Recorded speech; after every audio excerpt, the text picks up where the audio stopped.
Pittsburgh, President Trump announced this summer, amid much fanfare, that he would breathe new life into the country's steel industry, which has been in steady decline since the 1970s.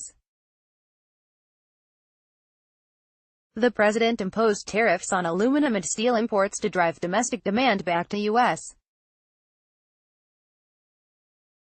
producers, a move that injected some financial relief to the nation's largest steel producers.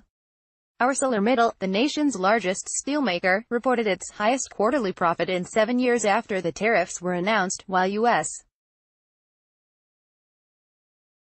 Steel, another industry giant, is forecasting a 60% increase in pre-tax profits for the upcoming quarter. Jeff Astle, the president of local USW 9531, and an employee at Universal Stainless, said his union signed a contract that he claims is the best one they have had in 23 years. There was once upon a time I was only working 40 hours a week, barely, but now business is thriving. We are working so many hours it's not even funny, he said. But some steel workers complain that not everyone in the industry is feeling a windfall. They say that steel profits are not trickling down to low-level workers.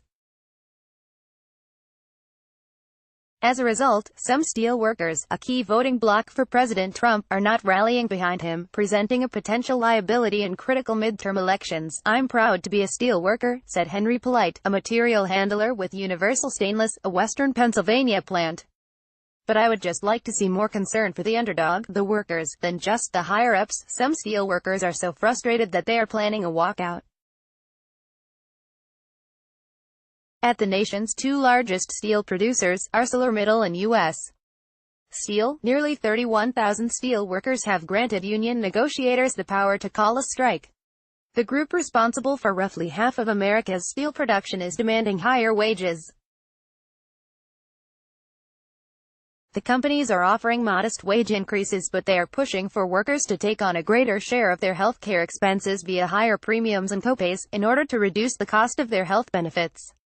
Steelworker unions are calling the proposals an insult to workers who sacrificed raises just a few years ago, when the industry was struggling. Top company officials have given themselves more than $50 million in pay and bonuses since 2015, while the hourly workforce has not received a wage increase over the same period, according to a press release from United Steelworkers Union.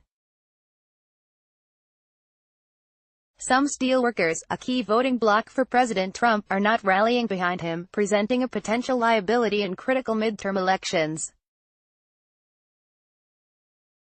As union presidents were briefing their members about the potential of an upcoming strike, ArcelorMittal USA's president and CEO released a statement about the company's view of the status of contract negotiations. "ArcelorMittal is committed to continuing to negotiate in good faith with United Steelworkers to reach a mutually beneficial agreement for both parties," John Brett said.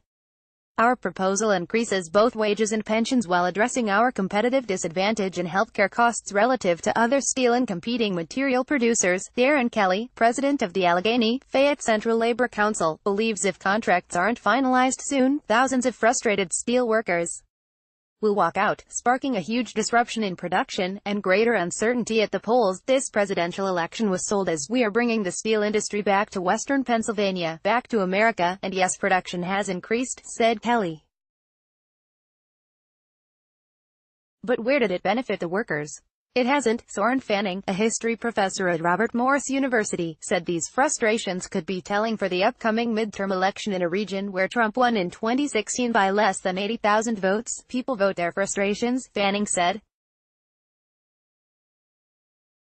"And, right now what you're seeing amongst steelworkers is a real sense of urgency that these promises of better conditions, more purchasing power, more health care get fulfilled, and, if they don't, they are going to go with the party of change."